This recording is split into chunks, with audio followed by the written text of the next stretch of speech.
నమస్కారం. ఘంటారావానికి స్వాగతం. ముందుగా ప్రధానాంశాలు. రేపు ఎల్లుండి తిరుపతి తిరుమలలో ముఖ్యమంత్రి పర్యటన. శ్రీవారికి పట్టు వస్త్రాలు సమర్పించనున్న చంద్రబాబు.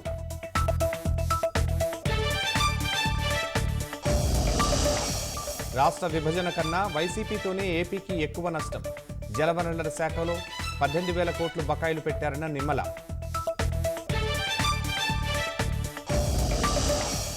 కర్నూలు జిల్లాలో పవన విద్యుత్ సబ్స్టేషన్పై వైసీపీ నేతల దాడి.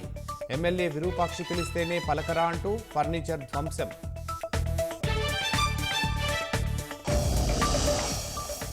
పరస్పర దాడులతో రగులుతున్న ఇజ్రాయెల్ లెబనాన్. ఓ అపార్ట్మెంట్ ధ్వంసం, 6 దుర్మరణం.